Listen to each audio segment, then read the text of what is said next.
O palestrante, normalmente, é uma questão, acho que até às vezes de perfil, ele tem um ego um pouco maior. Olhando a Paula menina, eu achava que eu tinha que ser executiva de uma multinacional. E aí eu achava que eu tinha que ser executiva de saia lápis, magra, de coque, e atrás de uma mesa. Quem não tem condições de pagar um bom advogado, não tem justiça. E eu me coloco no banco dos réus, porque já estive lá com um problema trabalhista, por exemplo. Por que a liberdade é tão importante para você? Eu nunca gostei de ser mandada, essa é a real. A gente mistura, se você tem liberdade, você não tem dinheiro. Eu já escutei isso, é verdade? Em partes. Só que se você tem liberdade, você tem muito mais chances e oportunidades para você fazer dinheiro. Eu acredito que o ser humano, ele não é substituível por IA. E aí é engraçado, porque você acha assim, então agora que eu tenho uma inteligência artificial, eu vou fazer não sei o quê, a IA vai fazer pra mim, eu vou ter mais tempo pra descansar, Não, você arruma mais coisa pra você fazer. Ela é sócia fundadora do Flow Palestras do Grupo Flow. Ela é que traz os melhores nomes do Brasil inteiro pra dentro do palco. Mas ela não vem aqui só para falar sobre sucesso, ela conta toda a história dela, passando por uma quebradeira no início, Camila Farani e como ela chegou no Grupo Flow. A gente está aqui hoje com a Paula Vialta. Obrigada, Paula.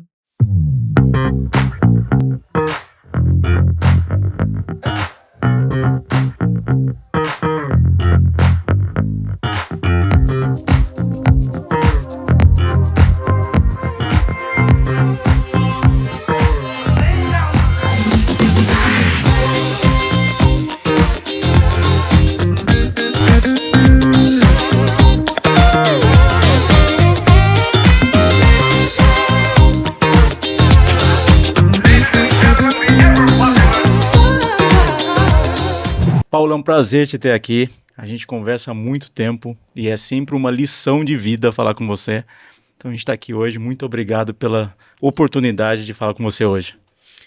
Eu que agradeço a oportunidade de estar aqui também, muito feliz e fico lisonjeada, ao mesmo tempo impressionada de entender que faz algum sentido as coisas que a gente fala, né, que eu falo. É de verdade mesmo, sem falsa modéstia.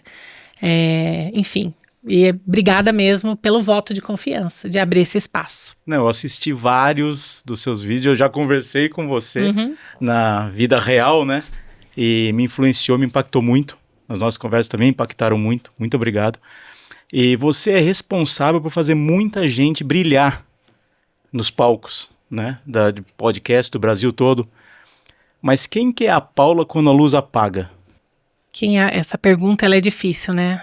Eu acho que eu ainda não sei quem é a Paula quando a luz apaga. Eu posso ter umas nuances de quem é a Paula quando a luz apaga. Primeiro, eu não posso falar só que eu sou mãe, porque isso não tem a ver com a identidade, né?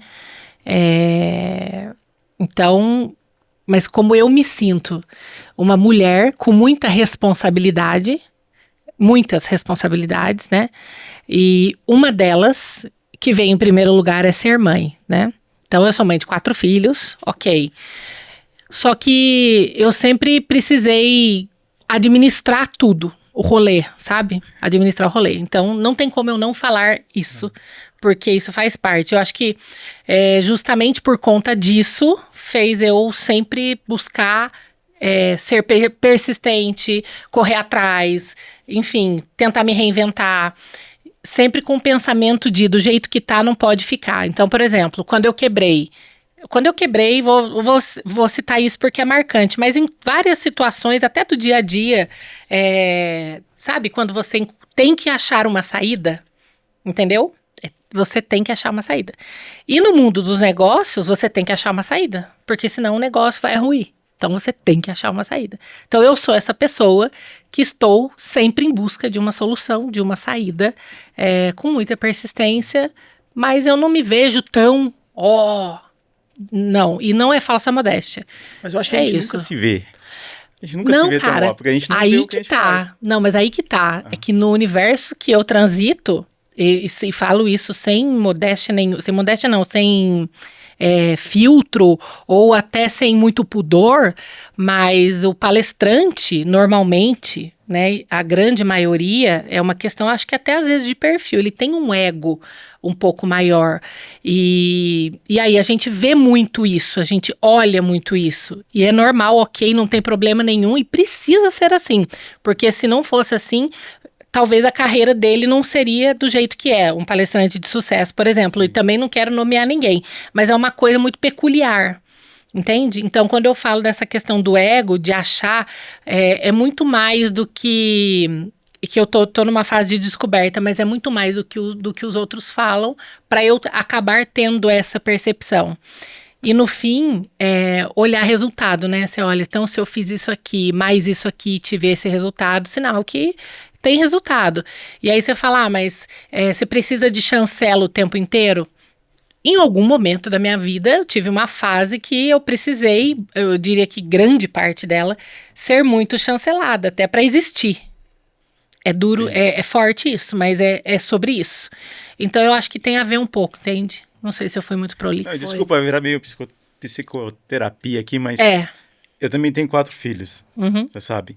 Você acha que, de verdade, é possível equilibrar? Não. Não tem como equilibrar. Não tem como equilibrar. Não tem como equilibrar assim, sendo mulher ou não tem como equilibrar de uma forma geral? Eu acho que é assim, vamos lá. Tem como equilibrar se você tem muito dinheiro. Você tem 3 babás, não sei, 4, 2, é infinito. E aí você vai mitigando as preocupações e tudo. Só que dependendo do cenário, no meu cenário, vamos falar de pessoas comuns. É difícil.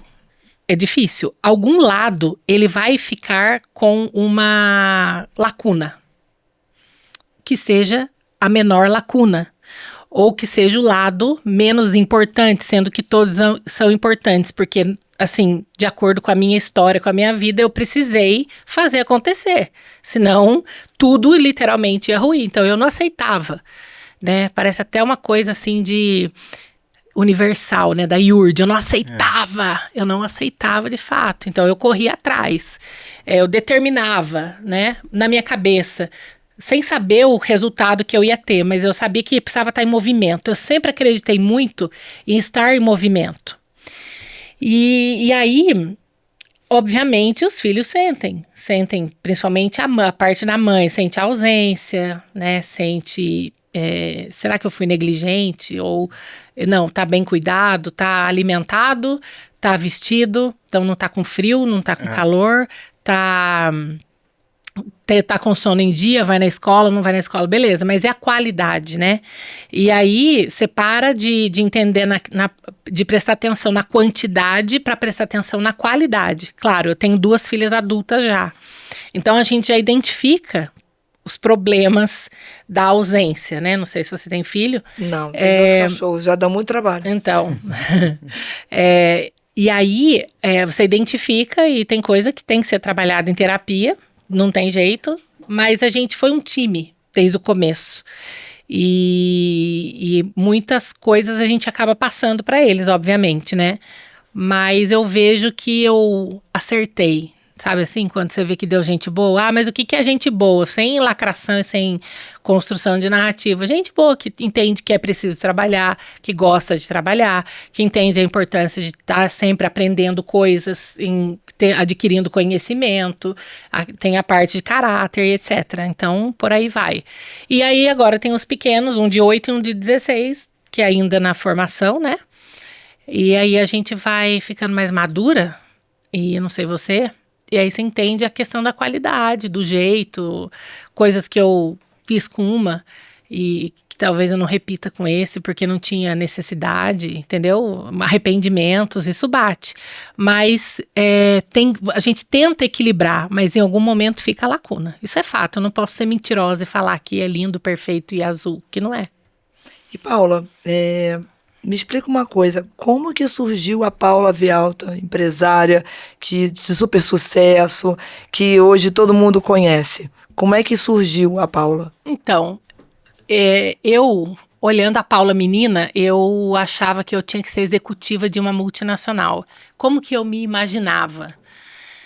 Lá em Taubaté, eu sou de Taubaté, tem a Volkswagen, né? que tinha a Ford, não tem mais. E aí eu achava que eu tinha que ser executiva de saia lápis, eu já falei isso algumas vezes, de saia lápis, magra, de coque, né? E atrás de uma mesa. Então, beleza. Então, eu achava que era isso. Então, quando eu me imaginava, o que você quer ser quando crescer? De sapato, de escarpão, de salto? O que você quer ser quando crescer? Eu pensava isso. E aí, a gente não entende que existe muita coisa além disso, que isso é talvez uma profissão, um cargo, enfim. E a forma de se vestir, você se veste assim onde você quiser, né?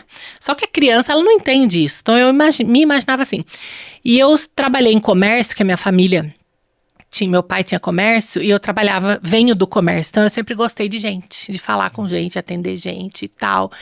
E naquela época era freguês. Hoje a gente fala muito pouco o termo freguês, a gente fala cliente, né? E eu fui aprender que com cliente, tipo, quando eu fui trabalhar na minha primeira loja de shopping com 18 anos, e eu comecei com 11. E era freguês. Freguesa, né? Freguês. Mas o freguês é o cliente que ele é fidelizado e tá ali sempre. Então, ele virou freguês, literalmente.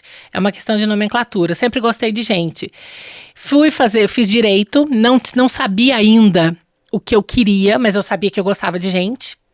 Depois eu entendi que o direito não é uma utopia. Eu acho que não funciona, né?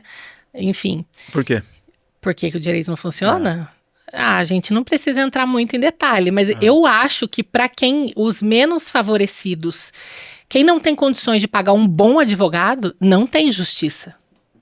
Eu me coloco no banco dos réus também, porque já estive lá com problema trabalhista, por exemplo. Não importa, eles não querem saber, enfim. Então eu acho que não funciona, é uma utopia. E eu acho que não funciona, porque eu vejo que não funciona. Tem muita lacuna, tem muita brecha. Como eu falei, se você pega o advogado, ele é proporcional. Um advogado muito bom, que entende muito, o cara acha brecha onde não existe e, de fato, é uma brecha. E ele é bom e ele resolve. Então, eu vi que não funcionava, entende? E eu sempre fui vendedora. Então, sempre estando vendendo alguma coisa, vende alguma coisa, tal, vendendo, produzindo, sempre em movimento. E aí eu fui trabalhar com treinamento e desenvolvimento. Eu fui corretora de imóveis durante 12 anos, então eu até atribuo a venda de palestra, que é um produto de ticket agregado alto, a minha experiência no mercado imobiliário, porque imóvel ele tem um ticket elevado, né? É um produto de ticket valor agregado alto. E fui corretora, aí eu me encontrei, porque eu adorava rua, andar, tá em movimento, vai pra lá, vem pra cá e tal. Podia levar os meus filhos junto, ou trabalhar de casa. Então, eu consegui organizar horários para poder administrar isso facilitou muito. Só que no interior, eu sentia assim que às vezes, mas você não tem uma imobiliária, porque teve fase que eu não tive, eu trabalhava sozinha. Depois eu tive um escritório aberto na rua, mas por um período foi em casa. E é como se fosse home office, perfeitamente, funciona normal. E enfim, criei os meus filhos assim. Depois em 2018, eu organizei um evento lá em Taubaté, que vinha a Camila Farani. Mas, na verdade, tem uma história aí que eu não... Outra hora, não sei se dá tempo, vai ficar muita coisa. Não, tá listinha aqui pra perguntar. Não fala da Camila Farana ainda não. Não, tá. Mas com a Camila teve um lance, enfim. Depois eu conto disso, mas aí eu fui trabalhar com a Polo Palestrantes, com o Grupo Polo, aliás. A Camila, eles tinham uma parceria numa empresa que era um clube de treinamento que a gente tirou do papel. Eu montei um time e tal. Fiquei 2 anos. Quando eles ficaram brequivados, eu fui trabalhar com a Camila mesmo, fiquei quase 2 anos com ela. Aí eu voltei pro Grupo Polo, só que eu sempre fui uma pessoa muito empreendedora, então assim, eu não quero saber se é CLT, que assim, eu acho que eu nunca fui CLT, 4 meses só, mas assim, CLT, PJ, sempre, eu não me preocupava qual era o meu regime, eu me preocupava em fazer o meu, só que também eu não entendia, faça o teu, né? Mas é sobre isso, fazia o meu, entendeu? Correndo atrás. E depois fui pro Flow pra vender o Igor e tudo mais, né? Os hosts lá da casa. E aí as coisas foram crescendo. E aí a gente fez um ajuste e temos o Flow Palestras. Então, isso já estava dentro de mim, né? Eu só não sabia, sabe? Eu acho que é assim mesmo, sabia? Eu acho que já tá dentro da gente, porque eu também que vim do interior, lá, o meu sonho também era ser um executivo de uma grande empresa, porque é isso que eu acho que os nossos pais esperam da gente. Porque a gente está envolto ali em muita empresa grande, né? Ali é um polo, ali você tem Johnson & Johnson, você tem Embraer, Nestlé, Volkswagen, tá todo mundo ali do lado, né? Mas no fim das contas, a gente tem dentro da gente uma necessidade de liberdade. E você, jovem, se culpa um pouco por isso. Porque os seus amigos estão super satisfeitos ali. Então. A maioria dos meus amigos hoje são super executivos de empresas grandes que começaram lá no começo. E assim, a vida deles foi total satisfação dentro de uma corporação. E eu vejo que você fala muito sobre liberdade quando você faz os seus podcasts. Quando você menciona liberdade, o que para você... Qual é a área que é mais importante que você necessite de liberdade? É o poder de escolha? É a questão de dinheiro? É a questão dos filhos, da família? Por que a liberdade é tão importante para você? Nossa, que pergunta difícil. Eu nunca gostei de ser mandada, essa é a real. Cara, Nunca gostei de ser mandada. Adoro a sinceridade. Não, mas a verdade é essa. Mas acho que a verdade não é porque, ninguém fala. Mas você não gostava de ser mandada porque você se acha? Não, porque eu sempre via... Eu via uma coisa ser feita, por exemplo, ou que eu tinha que executar uma coisa, e aí eu falava assim, mas se eu fizer desse jeito, o resultado vai ser melhor. Só que eu não podia. Por quê? Não podia. Até como corretora, que o corretor é uma ilusão, né, gente? O corretor que trabalha com imobiliário, ele tem que seguir as regras lá. Ele tem que seguir tudo que tá lá. Quando ele vai vender lançamento, não é o que dá na telha. Ele tem a liberdade de ir e vir, que é um tipo de liberdade, que você não fica preso dentro de um lugar, mas você tem que obedecer regras. Então não é também tipo assim, ela é, como é que fala? Uma pessoa que não obedece regra. Rebelde. Não é rebelde. Que não é submissa, né? Também não tem a ver com isso. Eu acho que tem a ver com sobrevivência, com a dinâmica de vida de precisar sobreviver. E tem a ver com isso. Então, eu sempre fui uma pessoa que eu precisei sobreviver. Eu tô falando de a infância, né? Muita coisa eu não lembro, mas o que eu lembro, sobrevivência de vida. Então, eu acho que isso impulsiona a gente a isso. E então, tem muito a ver com isso. E aí, por conta de você enxergar, você tá vendo essa xícara daí, certo? Ela tá escrito Abbott's, né? Aqui ela tem uma mancha de batom. Então, eu tô vendo sob o meu prisma, você tá vendo aí. E aí, a gente são prismas diferentes. E nem sempre, aí você fica encurralado quando você não pode executar. Vou falar quando eu vendia palestras, 30 palestras, 40 por mês. Hoje eu sozinha não faço isso hoje porque eu tenho time e também faço outras coisas, né? Tenho outras atribuições. Mas quando você tem uma meta como essa, que você tem que focar, você não tem tempo para você olhar para o lado. Não é distração. E aí você não usa a criatividade ao seu máximo. Não que eu seja a pessoa mais criativa do mundo, mas eu me considero um pouquinho assim criativa. E aí você não consegue olhar, entendeu? Então eu acho que a liberdade, que eu demorei para entender isso, porque a gente mistura, se você tem liberdade, você não tem dinheiro. Eu já escutei isso. É verdade? Em partes. Só que se você tem liberdade, você tem muito mais chances e oportunidades para você fazer dinheiro. É o que eu acho. Eu também acho o seguinte, se você tem dinheiro, você tem muito mais oportunidade de ter liberdade. Não, mas eu conheço gente que tem faz o dinheiro. contrário. A gente estava falando de executivo. Sim. O executivo, ele trabalha de uma forma mais formal. Que depende do que é liberdade para cada um. Exatamente, é subjetivo. Mas quando a gente fala de liberdade, que eu falo é de ir e vir, de inovar, de criar, de você expor o seu pensamento, por que você acha que desse jeito fica legal, por que dá para ser assim, e isso de uma certa forma ser acatado, entendeu? Então, desde sempre eu tive esse pensamento. Claro que eu também, sabe... pessoas inconstantes, né? Eu falo, mas será que não sou muito inconstante? Será que o meu resultado não tá legal porque eu não tenho constância? Porque constância é você tá sempre fazendo a mesma coisa, você ter determinação, tal. Já tive essas neuras aí, de vez em quando até dá, né? Lógico. Mas a gente pensa assim, né? entender por que o outro tem e eu não tenho, por que o outro chegou lá e eu ainda não cheguei. É porque aí a gente fica tentando entender se onde eu tenho que ter constância. Só que eu acho que a maturidade traz isso pra gente, entendeu? E eu demorei pra enxergar desse jeito. Foi um processo muito sofrido, eu acho, assim, doeu, sabe? E isso tem a ver com o resultado. Se a pessoa consegue enxergar, ter essa questão de autoconhecimento, porquê da liberdade, porque eu gosto de ir e vir, conhecer gente e tal, inovar, criar tal, daí ela já entendeu onde é o lugar dela. Tá, até para ela empreender, eu acho que talvez o resultado seja melhor quando entende isso. E Paula, você comentou algumas vezes que você já quebrou. Já. E... Na verdade, eu quebrei 2 vezes, assim, de quebrar, né? Mas teve uma fase que eu vivi quebrada. Quando eu falo isso, as pessoas podem pensar assim, nossa, ela tá nadando. Não é, a gente evolui, né?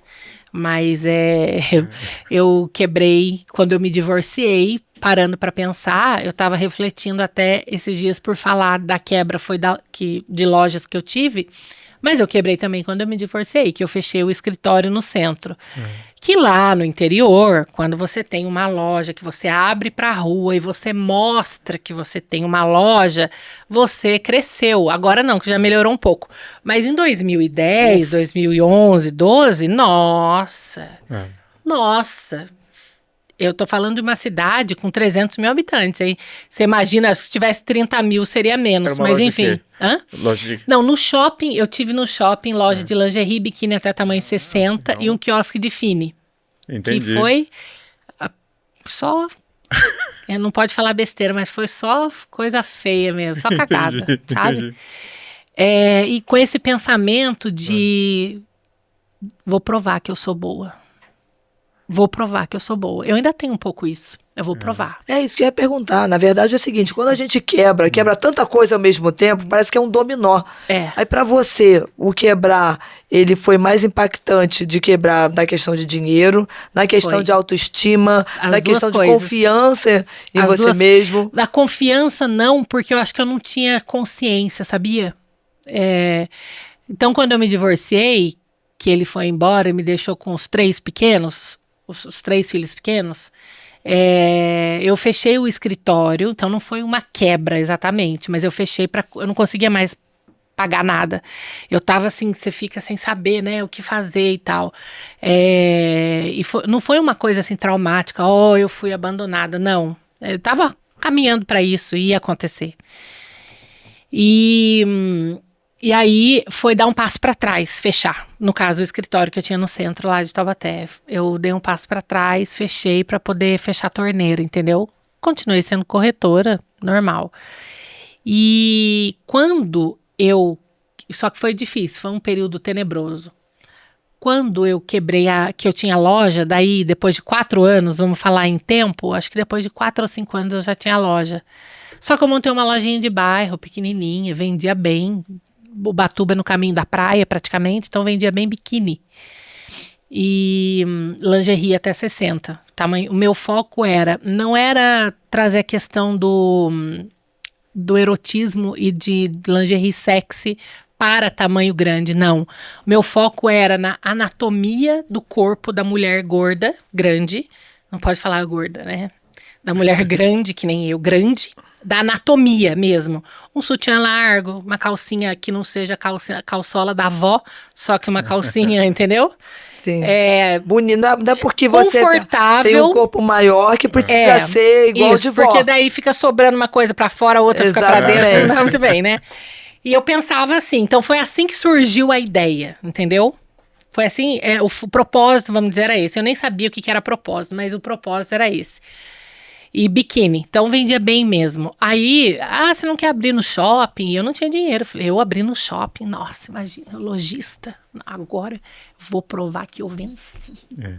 Eu sou foda, é agora. É agora. Fui abrir no shopping, eu não tinha dinheiro, não tinha capital, eu não sabia o que era que tinha que ter capital, mas eu conhecia o Google Meu Negócio, que ninguém conhecia. Eu sabia o que era o Google Meu Negócio. Gerenciador de anúncios do Facebook, entendeu? Entendi. E... porque eu sempre tava correndo, pesquisando, tentando entender as coisas. E aí eu fui pro shopping, não, você vai conseguir. Então, beleza, sem fluxo de caixa, tinha R$ 4.000. E eu abri uma loja, ficou legal, muito bonita. E aí, durei 6 meses no shopping novo, que lá tem essa, que já estava vencendo o tempo de maturação de shopping, que naquela época era 10 anos e tal. E depois eu fui pro shopping velho. Ou eu fechava, ou eu ia pro velho. Eu tinha que escolher. E era uma vergonha fechar, porque eu não falei que eu era fodona, que eu ia mostrar para todo mundo. Então, aí eu fui pro shopping velho. Aí já era, 8 meses, ó, só ladeira abaixo. Eu tinha que, até hoje, os shoppings, as pessoas lojistas, ele não pode depender de fluxo. Não pode. E eu não sabia disso. Eu não sabia um monte de coisa. Isso também eu não sabia. E não deu certo. Não tinha capital de giro. Eu me lembro que o mês que eu mais vendi foi 22 mil em junho, mês dos namorados. E era muito difícil. E aí o shopping... E assim, eu inaugurei hoje. Amanhã, no dia seguinte, estava lá a loja do meu lado, adesivada com a Hope. Cara, o que é isso? Eu acabei de abrir. Isso tem a ver com clusterização, não sei o quê, que não tem nada a ver com isso, sabe? Que isso é sadio para o mercado, não é. Não é. De quem, né? O meu não, né? O meu shopping. Sadio pro shopping. Que e ganhou assim, mais uma loja ali, mais um lojista. Eu acho que para shopping rede só. Só que foi na época governo Dilma Temer, então foi uma mistura de coisas que o mercado deu uma retraída. Até as grandonas estavam sentindo, várias fecharam lá na época. E aí eu fiquei com uma dívida gigantesca, ainda tenho um processo trabalhista. Eu posso falar isso, né? Porque o processo é meu. Pode. Né? Você vai se quiser. Eu sou ré. Se você quiser. Vou pagar ou não, né? Tô esperando. Mas nesse processo, citaram o shopping. Entendi. Não me citaram. 6 anos depois, a minha conta foi bloqueada. Fui ver o bloqueio, o processo. Eu não sabia que tinha. E... Você soube porque sua conta foi bloqueada? Bloqueada, Nossa. Só que citaram o shopping. Não citaram a loja, nem eu. A loja já não existia mais. Só que a pessoa já sabia que eu tinha mudado de lugar. Também. E eu tive como provar. Mostrei a foto da rede social, inauguração no shopping novo, tá aqui. E o juiz, ele não aceitou. Por economia processual, vamos continuar a lide do ponto que está, ou seja, a fase de execução. Então eu não tive direito de defesa. Entendi. Só que o direito que eu falei que não funciona, eu descobri em 2003. Isso aqui nós estamos falando de 2022. Eu não tive direito de defesa, não pude defender, eu paguei. Entendi. Paguei, fiz assim, eu tenho testemunha. Naquela época eu nem gritava. Eu tenho testemunha, entendeu? Que viu tudo, sabe? Quando eu falo que eu nem gritava é uma brincadeira, mas assim... É coisa... Eu também, eu só passei a gritar e gesticular mais aí depois de determinado momento da minha vida. Então, antes eu era super recatada, mais quietinha. Engoli o sapo com a perna aberta. Sim, né? aí quando o pessoal me conhece hoje em dia, e é engraçado, eu falo ainda que eu ainda sou tímida, as pessoas não acreditam, mas eu ainda sou, ainda tenho a timidez. Você é introvertida. Pois é. Já falaram isso aqui, o próprio outro, a gente conversou aqui com o Eduardas, não sei se você conhece, mas ele é um baita comunicador, e ele é dono da Soap, que faz a apresentação do da arte. Então, e ele veio aqui falar com a gente, ele falou exatamente, você é introvertida. Uhum. Mas eu é acho assim que eu sou mesmo. um pouco introvertida. E agora, assim, Eu não sei se eu respondi. Não, agora, assim, eu fico imaginando o passo pra frente agora, dentro de toda essa realidade, aí vem um passo para frente, né? Você falou assim, uns passos para trás, aí vem um passo para frente. Você conhece o pessoal do Camila Farani e você começa a entrar nesse... mas vamos voltar um pouquinho, eu quero saber como é que ela conhece a Camila Farani. Então, quando eu quebrei, na verdade uma coisa está interligada com a outra e eu não tenho vergonha de falar sobre fé. Eu não sabia o que ia acontecer. Quando eu quebrei, então, eu não tinha para onde ir e eu fui morar numa casa que só tinha laje e parede, com os meus filhos pequenos, em 2016. Então, a gente está falando aí 12 anos, 11 e 5 anos, eu acho, né? 5 anos, 6 anos. Aí era a idade dos meus filhos. E então, eu não tinha o que fazer. Eu tive que que é onde eu moro hoje. E a minha mãe morava nesse lugar e tinha uma outra casa que estava em construção, mas parada a obra. E eu fui morar lá, na obra. E foi muito difícil. E eu não conseguia vender a minha mercadoria, não conseguia dar. Eu não conseguia fazer nada com a minha mercadoria. Tem noção? Mas você não conseguia porque o pessoal não comprava ou porque ninguém você queria. não tinha... Não, você ninguém já não tava queria. Mais... Eu tentava. Entendi. Com fornecedor, vou devolver, ninguém queria, e nem vender, tipo, vender mesmo, não conseguia. E um monte de mercadoria, lógico, tudo organizado, né, lá. Nisso eu engravidei do meu filho de 8 anos e eu não sabia o que fazer, assim. E tava de madrugada, já tava de 6, 7 meses. Eu vi o Shark Tank na TV, eu não sabia que existia Shark Tank. Eu não sabia o que era empreendedorismo, eu não sabia nada. E eu vi, e foi engraçado porque era madrugada, meia-noite, a TV Band Vale, do Vale do Paraíba, reprisava. E eu vi a Camila, e a Camila tava de blusa vermelha, saia preta, que era o figurino dela. E ela conversava com um empreendedor que queria investimento para a confecção dele do presídio de Santana. Ele tinha uma confecção feminina dentro do presídio aqui em São Paulo. E aí ele contou a história dele e tal, e a Camila chorou muito, ficou muito comovida com aquela história.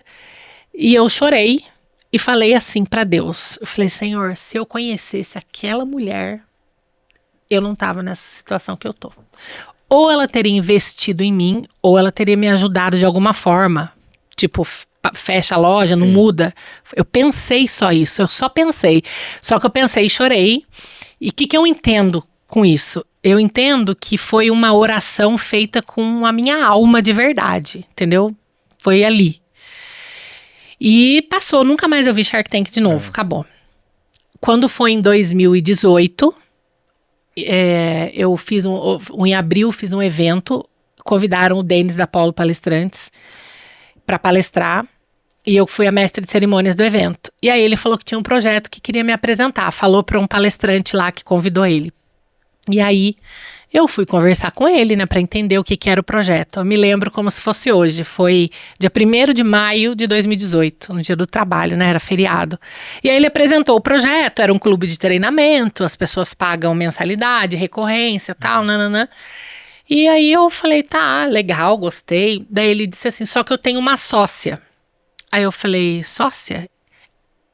Eu vou fazer um parênteses aqui. O modelo para mim de sociedade, eu ainda estava em 90, nos anos 90, que era um modelo de sócios que não se dão, que não tem entendimento, que era ruim. Eu confesso que eu nem sempre falo isso, mas eu falei, nossa, sócia, né? Mas nada, eu não sabia quem que era a sócia, mas tinha uma sócia. E aí ele deu enter, assim, apareceu a Camila com o mesmo figurino quando eu... o mesmo figurino. Aí eu comecei a chorar e ele queria entender por que eu tava daquele jeito, o que tinha acontecido. Aí eu contei pra ele e falei pra ele. Daí, tipo assim, na minha cabeça eu vi a mulher que eu tinha visto na TV e tudo e falei, mas você não vai querer me contratar porque eu tenho nome sujo. Eu quebrei em 2016, eu não consegui me recuperar, eu voltei a ser corretora de imóveis, abri um loteamento em frente à minha casa. E com um bebê recém-nascido, pequeno bebê, foi assim, né? Foi providência de Deus mesmo. E aí eu falei que eu tava dentro e tal, só que você não vai querer porque eu tenho nome sujo. Ele falou, não, você que eu preciso, você é skin in the game. Eu nem sabia o que era a pele. Já tinha sentido na pele, né? Isso. Eu já botei a pele no jogo. E aí foi assim que começou. Depois a Camila foi lá pra conhecer o time e tudo, e a gente foi trabalhando, né? Como eu falei, coisas que eu não concordava, por conta de ser interior, você precisa ter mais propaganda institucional. Mas a gente fez um bom trabalho. Eu saí, aí eu fui trabalhar direto com a Camila, foi quando começou a pandemia, né? E aí eles pausaram lá o projeto e eu já estava trabalhando com a Camila. Mas foi assim. Legal. Caramba. Não existe, o acaso não existe. Eu acredito muito em propósito, né, de Deus, assim, que Deus tem um plano para o ser humano, para todos os seres humanos. Mas Deus, ele gosta mais de quem está na favela, que não tem oportunidade e não gosta de você, ele gosta. Eu também tava uma favelada naquela época, sabe assim? Se você parar pra pensar, e não pode falar favela, né? Eu estava uma moradora de comunidade, mas não era comunidade, mas vocês entendem.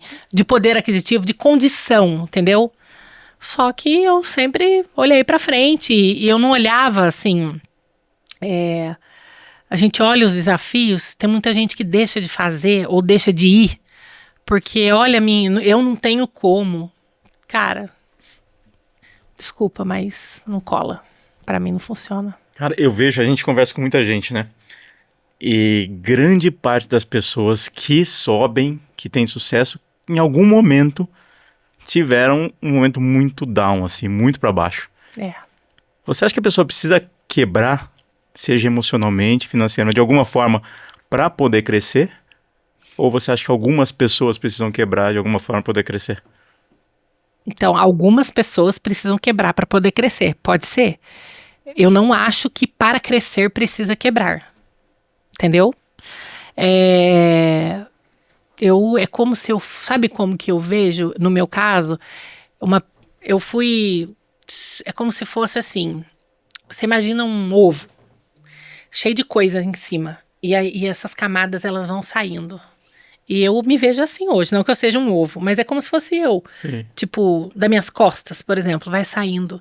Então, quando eu vou entendendo os caminhos, como que eu tenho que pensar, o meu jeito que eu tenho que melhorar, um monte de coisa, e eu vejo que, poxa, passei nessa prova, passei nessa fase, né? Você vai, é como se você fosse assim, se libertando, sabe assim? Mas não tô falando de libertação espiritual, Claro. sai em nome de Jesus, não é isso. Eu tô falando de comportamento, de entender as coisas. E assim, de verdade, eu falo isso abertamente, que eu tô falando da minha experiência. Pode ser boa para outras pessoas. E não é a verdade absoluta, mas é o jeito que eu penso, né? Paula, vamos falar um pouquinho aqui de futuro, né? Você fala bastante sobre AI, e aí eu queria conectar mesmo. Como é que palestra conecta com AI? Você acha que no futuro a gente vai ter menos palestrantes e vai ter mais AI envolvido? Ou você acha que vai ser um mix? Me conta um pouquinho, o que você acha? Você acha que hoje, por exemplo, hoje você consegue, não sei se você consegue enxergar daqui a 20 anos, por exemplo, daqui a 15, vamos botar lá para frente, né? Você acha que palestrante vai ter um valor maior, né? Porque vai ter muita coisa gerada por AI, ou ele vai diminuir o valor porque AI tem uma capacidade muito maior de processamento, vai ter uma inteligência muito maior. Então, assim, tipo, a gente vê que, assim, tipo, botar na balança, né? Um é o fator humano, né? Que a gente não consegue tirar, que a pessoa tá muito... a pessoa consegue sentir conversando com a outra. E outra pessoa, uma máquina, que é um robô que é capaz de realmente ter uma percepção do que você faz, estudar tudo sobre você e falar sobre determinado assunto. Você acha que... Como é que será no futuro? Eu acredito que o ser humano, ele não é substituível por IA, por inteligência artificial. Eu não acredito nisso. Só que se você conversar com alguns especialistas, eu não sou uma especialista em inteligência artificial, a gente escuta muita coisa, vê muita coisa, consome muita coisa. Então, sobre isso. Só que eu ouço muitos especialistas neste tema, né? Então a gente tem, por exemplo, especialista que fala, que eu falei isso, a pessoa deu risada. Até parece, lógico que vai. Se ela aprender a pensar como ser humano. Pode até ser. Como uma ferramenta, uma máquina que aprendeu a pensar como ser humano, ok? Só que ainda assim não substitui o humano. Eu acredito que não. Eu acredito muito que a gente precisa enxergar ela quando eu falo a gente, acho que a grande massa, entender que a inteligência artificial, ela não veio para tomar nada de ninguém, assim como foi a Revolução Industrial, como robotizaram linha de produção. E eu não lembro se vocês lembram, mas há alguns anos atrás, quando robotizaram linha de produção lá no Vale do Paraíba, por exemplo, um monte de gente vai ficar sem emprego. O que aconteceu com aquela gente? Eles tiveram que o quê? Se reinventar.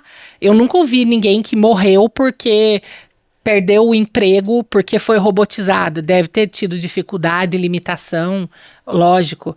Mas as pessoas, elas se reinventaram, né? Então a gente está falando de coisa, sei lá, de 20 anos atrás, não sei.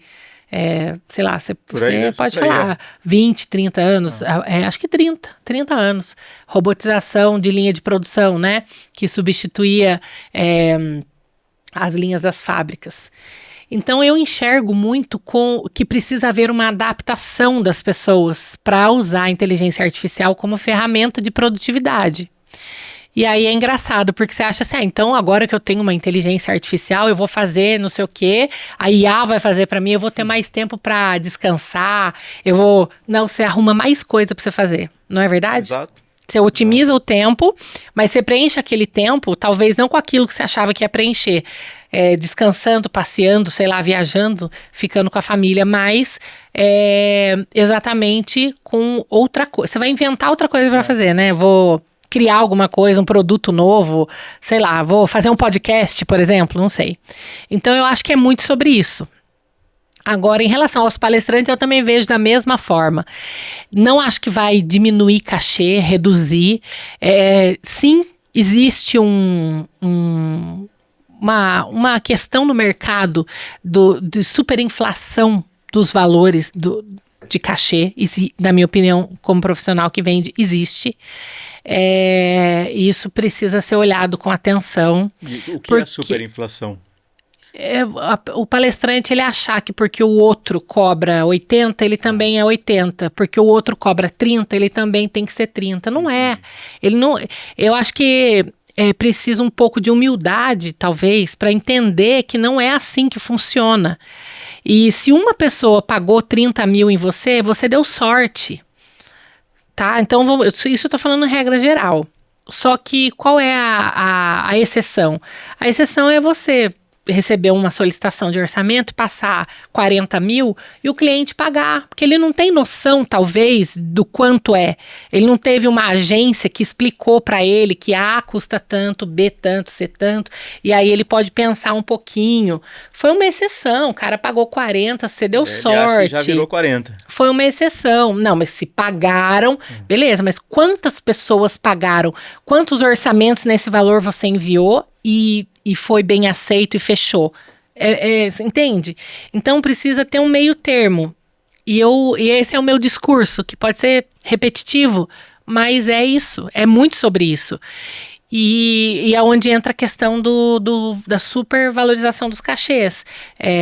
Inclusive saiu uma matéria, alguém me mandou, não lembro quem, que o Flávio Augusto falou que o cachê era 1 milhão e tal. Cara, ele vai mensurar o tempo dele. Quanto é que vale a hora? Vamos falar de um grande empresário, bilionário, Jorge Paulo Lemann. Pega aí alguma meia dúzia e joga. E aí você vai entender para você construir a precificação de um cachê. Entende? Tem o tempo de deslocamento, tem um monte de coisa. Não é só a hora dele que tá ali em jogo. E as pessoas não entendem isso. Então, e só que não é porque ele cobra 1 milhão que o outro vai cobrar 500 mil. Entende? E aí tem várias coisas que compõem, tá a fim de reduzir, eu vou aumentar porque eu quero reduzir a quantidade, eu recebo muito pedido, se rolar que o meu valor é alto, eu vou receber menos pedido, são vários fatores que a gente tenta explicar, entendeu? Para fazer a coisa fluir.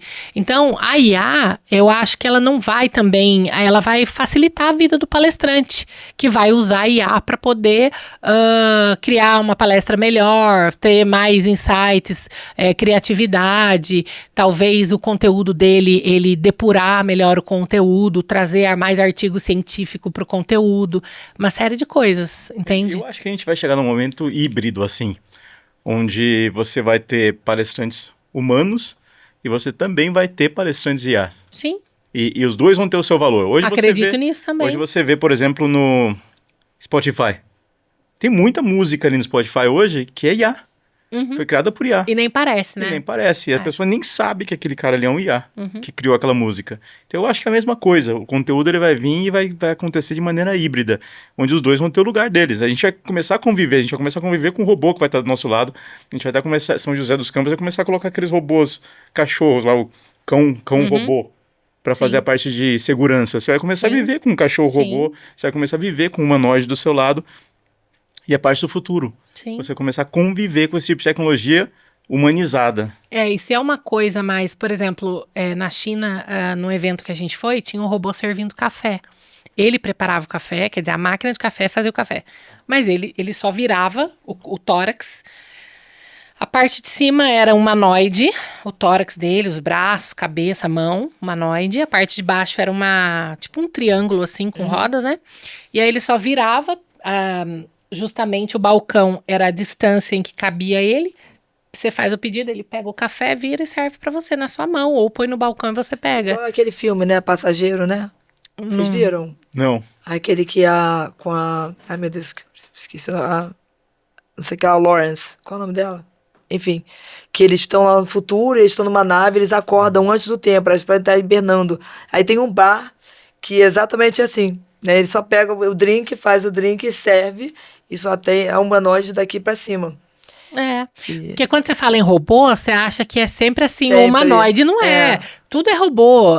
Tinha pode ser um braço stand só, lá, né? tinha um stand de robô, aquele que varre a casa, que é o menor, daí tinha de vários tamanhos, que é para indústria, para empresa grande e tal, e que vai executar esse tipo de trabalho. Também, né? Por conta dos movimentos, etc. Não precisa ter, para que um barman precisa ter perna? Exato. Então. Barman não precisa ter perna. É isso aí, o pessoal Então, entende. é muito sobre isso, sabe? E só vai otimizar. Só que as pessoas gostam, né, de criar, de falar e o que vai acontecer, de gerar esse suspense. Eu acho que isso é o que ajuda o marketing. Zé, você acha que, então, no futuro, as pessoas vão procurar mais conexão ou mais conhecimento? Mais conexão, mais conhecimento. Olha, sendo otimista, conexão e conhecimento. Na parte de conhecimento, a máquina ela pode ser infinita, né? Então, só que isso está na palma da nossa mão, entendeu? É o que eu acredito. Eu acredito que não substitui a conexão humana, entende? Entendo. Vai depender de como é que o homem o palestrante, no caso, vai usar isso. Mas gente gosta de gente, né? Tirando os loucos, assim, né? Que tem uns, né? Uma que casou com... Mas eu, por exemplo, eu não acredito... Tirando os outros, um ou outro. Fora os loucos aí, eu não acredito, por exemplo, que alguém no futuro vai contratar uma babá robô. Não, também não. Sabe, Pra cuidar não vai. de filho, não. Pra cuidar de filho, sabe? Eu Porque também. Pra limpar a casa até aí. Porque a conexão é importante, eu acho isso. Essa conexão vai ser difícil você fazer uma máquina ter uma conexão como essa. A não ser que seja implementado um software dentro dessa máquina para ela executar ações de carinho. Mas máquina é máquina, né? Existe um risco, você não sabe quem comanda. Eu tava vendo um cara que é mecânico, ele tem funilaria, oficina lá nos Estados Unidos, e atende a Tesla. Ele é, como é que fala? Certificado da Tesla. Tá. E aí ele falou que jamais compraria um Tesla e não permitiria que ninguém da família dele tivesse esse Tesla, o carro da Tesla. E aí ele entra falando do que eles aprenderam, que para ele se certificar em conserto de Tesla, o que ele precisou aprender e sobre o 5G. E aí você pode estar, ele deu exemplo, você pode estar na China, seu carro dá um problema, que lá na Califórnia eles vão conseguir acessar o seu veículo para poder resolver a questão lá e o problema. Partindo desse pressuposto, eu não colocaria um robô para cuidar de um filho. Porque até a maldade da máquina depende da maldade humana. Você vê, né? Então, ao mesmo tempo que a gente está falando de conexão, a gente está falando da maldade humana.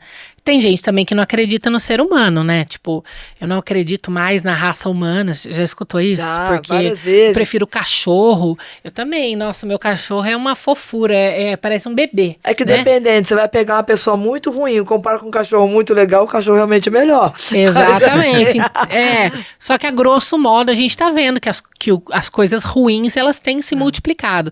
E há quem diga também que sempre existiu do jeito que é. Antes só não era divulgado. Mas eu acho que não. Eu acredito que aumentou muito. Não é que antes era menos divulgado. Eu acho que é mais divulgado, mas também aumentou muito. E das palestras que você já viu, teve alguma que você, assim, você não dava nada pra ela. Você falou assim, isso não vai virar. E de repente, assim, você toma uma surpresa absurda. Nossa, que pergunta difícil. Porque se eu falar, pode ser que eu entregue a pessoa, né? Não dá pra falar sem entregar. Cara. E qual foi? Não pode falar? Pode Não, eu ia perguntar só se você não vai terminar por falar ruim, vamos falar da boa, então. Não, mas até é brincadeira, não tem problema com isso. Mas pode perguntar. Eu posso falar. Assim, tipo. Você ia perguntar qual a melhor. Qual que te impactou mais de uma forma positiva, então? Eu gosto muito de ouvir o Leandro Carnal falar. O Cortella também, muito. E o Leandro Carnal tá super em alta agora, né? Ele tá aparecendo em todos. Não sei o que aconteceu, mas ele deu uma sumida e agora. Gente, eu ligo a televisão em qualquer lugar. Qualquer dia desse eu vou chegar na gôndola do mercado, vai ter a cara do Leandro Carnal na prateleira. Todo lugar agora eu vejo ele. Eu ligo a televisão. Eu ligo a televisão. De verdade. Leandro Carnal. Ele tá apaixonado? Eu acho que depois que ele começou um relacionamento, parece fofoca, mas é verdade, eu sempre acompanhei muito ele, né? E aí, em determinado momento, ele começou um relacionamento. E aí você vê que cara, a pessoa muda mesmo, né? Dá outra energia pra pessoa. Pode ser. Mas por que a palestra como a dele, como a do Cortella, o que eu gosto de ver o Walter Longo. Gente, são pessoas, assim, eu tô citando eles como exemplo, sabe, você fica 4 horas escutando e não cansa? Porque eu acho que quando o conteúdo, os caras trazem muita etimologia da palavra, sabe? Por exemplo, eu tava conversando com o Walter e ele tava falando sobre personalidade, mas ele também falou sobre perfonalidade. Perfonalidade, até se perguntar pro Google, é a performance do eu, né? Então, é você mostrar o que você é. Tem a ver com ser, né? A pessoa tem a personalidade definida. E aí ela precisa mostrar a personalidade dela, a performance do eu. Mais ou menos nesse contexto. Então, são pessoas nexialistas. Normalmente o nexialista traz esse tipo de raciocínio, que vai trazer a etimologia da palavra. Eu gosto muito, particularmente, porque são umas coisas tão óbvias, que você fala, putz, por que eu não pensei nisso antes, sabe? Nossa, que legal. E aí você começa a pensar muito assim, e eu acho que isso só cresce e enobrece o conhecimento, porque a grande maioria não pensa assim, né? Claro que a gente não está falando de palestra técnica. Tem palestras que são mais técnicas, né? Onde precisa esmiuçar um conteúdo que tem aplicação e tudo mais. As deles são mais, assim, do Walter e Cortella, filosofal, de vida. Já do Walter, a gente está falando de conhecimento técnico também, mas que você tem a ver com como é que o ser humano... Como é que ele é? Ele fala de inteligência artificial. Então, eu acho que... E de inovação, né? São um dos dois temas. Ele tem vários, mas são os mais pedidos. Eu gosto muito disso. Agora, tem um TED, que é do Fernando Peron, que é um palestrante também que eu gosto bastante. E ele fala sobre como coisas que a gente faz, que você acha que não tem noção, que você nunca vai usar na sua vida... mas que é isso que fez você trilhar determinado caminho. No TED, ele fala que ele queria fazer curso de palhaço, se não me engano, ou de malabares, e aí ele estava fazendo num bico, porque a história dele é muito interessante. Ele foi fazer um mochilão sozinho, e foi parar lá em Maceió. Ficou morando na praia, não sei quanto tempo, meses morando na praia. Tipo assim, literalmente, ele foi com R$100, novo, e foi viver essa aventura. E ele tá lá em Maceió até hoje, sei lá, tem 20 anos ou mais que ele tá em Maceió. E é empresário, tudo lá, tem um bar. E fala sobre inteligência artificial aplicada a negócios. E por conta dele ter feito malabarismo na adolescência, ele estava fazendo um bico num restaurante. E ele tinha feito curso de barista, de fazer drink. Acho que é barista drink, né? Ou é café?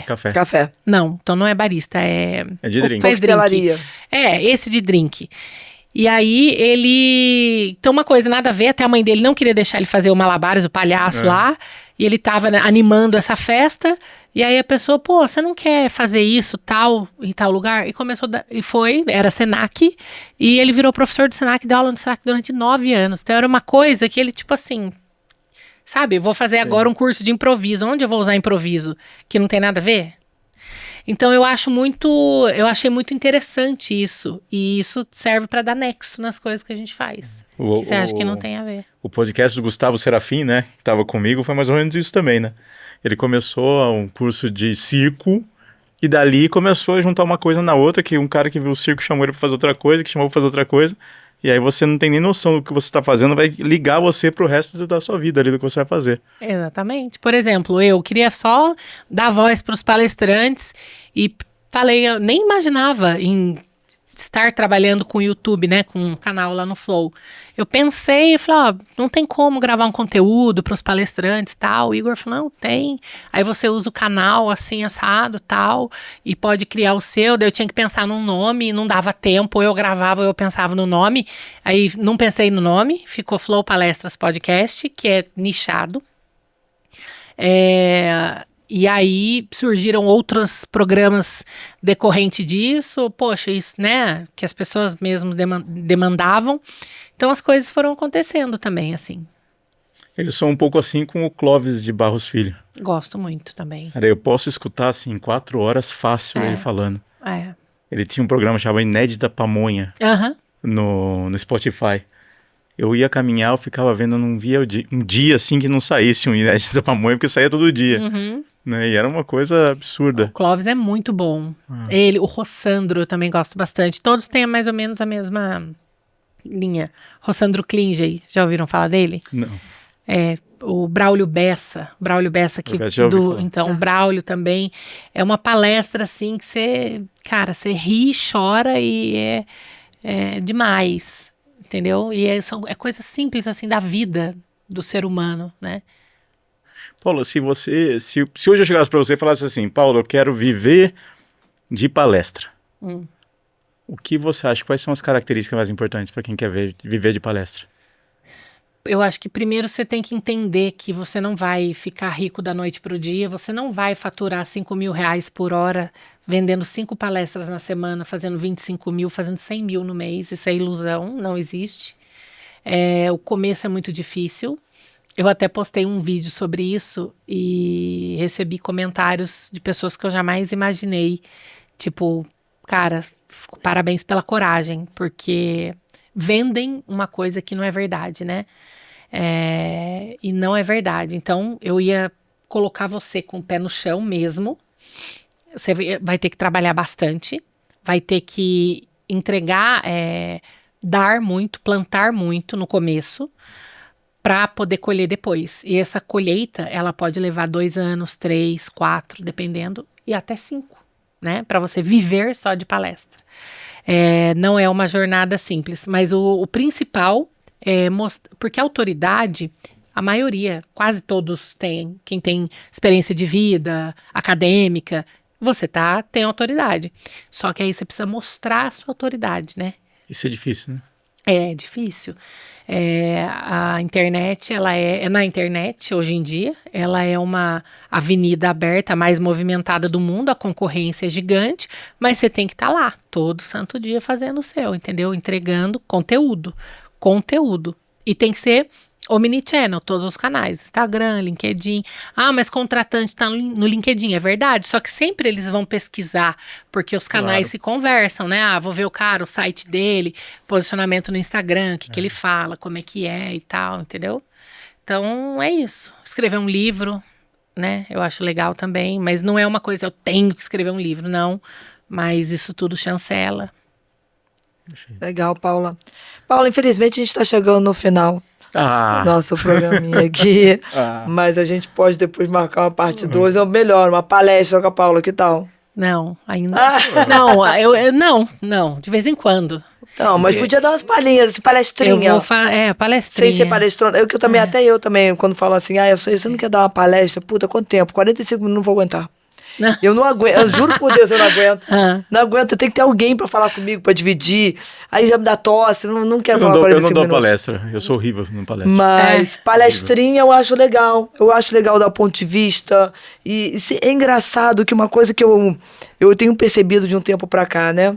Que muita gente é tocada quando a gente fala uma coisa simples, que pra gente faz parte de uma coisa simples do dia a dia, mas a gente toca algumas pessoas, dependendo de como fala. E é muito engraçado que um dia eu postei uma foto do meu pai. Meu pai faleceu há 9 anos atrás. E eu postei uma foto do meu pai, eu não falei nada demais, eu só falei assim, 9 anos sem o... quando eu tava 30 segundos atrasada, tá atrasada. Meu pai era muito rígido, era japonês, né? Ele era muito disciplinado, ainda por cima era professor de karatê. Daquela disciplina em pessoa. E minha mãe é descendente de italiano. Então, assim, não tinha como de ser tão disciplinada. Era uma briga ali de cultura, que é absurda. Legal. Mas eu postei exatamente isso no meu Instagram. E depois disso, meu Instagram, eu tenho um Instagram aberto. Que aí comecei a ganhar um monte de seguidor por conta disso, porque o pessoal gostou do post do meu pai e falou assim, eu me toquei demais o post do seu pai. Porque eu vi da disciplina, eu não consigo fazer isso com meus filhos, e várias pessoas dando feedback. E o pessoal, por que você não dá palestrinha sobre isso, sobre alguma coisa, sobre história de vida? É que eu realmente não... Há quanto tempo? 45 minutos, não é palestrinha. Eu não aguento 45 minutos falando sobre mim mesmo, não tenho paciência. Mas é difícil. Mas palestrinha eu acho legal, você falar 20 minutinhos, passar o seu formatinho de insight. painel, com troca, né? Não é? Como Acho que podia. Painel eu gosto, painel é legal. Painel é bom. Você podia dar uma palestrinha pra gente falar um pouquinho. Eu quero palestrar sobre negociação. É que eu também, é uma linha muito tênue entre a agência e eu ser palestrante, né? Eu acho que pode ser que em algum momento isso vá acontecer, mas eu preciso tenho a missão de dar a voz, né? De fazer a curadoria, né? Da melhor forma possível. É que às vezes a gente não tem noção de como a gente pode impactar outra pessoa, especialmente quando a gente fala de vida. Mas eu sou muito autocrítica, daí eu fico pensando, nossa, eu falei isso, por que eu falei isso? Nada a ver. Até aqui mesmo, né? A gente fica... Não, extremamente. E assim, não é só você, né? Várias pessoas que passam por essa cadeira. Que termina assim, fala, não, pelo amor de Deus, corta essa parte. Corta essa parte, por favor, não sei o quê. Mas no final, é essa parte que dá o lance que o pessoal gosta. É impressionante. Todo mundo fala assim, a parte humana, pode cortar essa parte. Mas aí, essa parte, por exemplo, eu pedi pra cortar uma parte do meu. Só porque ela chorou. Porque ele me fez chorar no podcast. Ele me fez, ele sabe da história. E ele foi catando. Sabe quando vai com não foi. Arquivo confidencial? Não foi isso. E aí eu falei assim, não, aí tá exagerado. Porque realmente me deu uma quebrada grande demais. E a gente tem esse podcast é legal porque a gente gosta de conhecer as pessoas, não só o profissional. A gente gosta do lado pessoal também. E tem gente que não sustenta. Tem gente que quebra, tem gente que não devia ter falado isso para não mostrar fraqueza. Mas não é isso. Não. É justamente mostrar a fraqueza que faz de você ter um rapport melhor com as outras pessoas, ganhar um público específico. As pessoas, elas querem ver realidade, né? Exatamente. Chega a fase do que não é verdadeiro, que até tem a ver com IA, do que não é verdadeiro. É isso. O pessoal quer ver realidade. Só pra terminar, ontem eu tava vendo aquele podcast que foi super famoso, né? Que eles colocaram o Roberto Carlos, Ronaldo Fenômeno, Batistuta, um montão de jogadores grandes, e perguntaram pro Batistuta, cara, por que você acha que o Maradona virou um ídolo argentino e o Messi não? Ele falou, porque o Maradona era uma pessoa normal. O Messi é muito certinho. As pessoas não se veem no Messi. Agora o Maradona, todo mundo faz besteira na vida, cara. E ele fazia besteira, ele era controverso, ele falava o que ele queria, por isso que ele se tornou um ídolo nacional, porque as pessoas se viam nele. É aquilo que a gente tá falando da conexão, né? Sim. Então isso eu acho que é uma mensagem muito importante, e eu aproveito para terminar aqui, agradecendo muito a sua presença aqui, Paula. Para mim, assim, eu tô até arrepiado, foi uma conversa sensacional, uma das melhores que a gente teve, e muito obrigado pela tua presença. Eu que agradeço, de verdade, fico também lisonjeada de saber, fico feliz, né, em saber que vocês gostaram. Obrigada mesmo pelo canal, pela oportunidade. Muito legal, Paula, obrigada.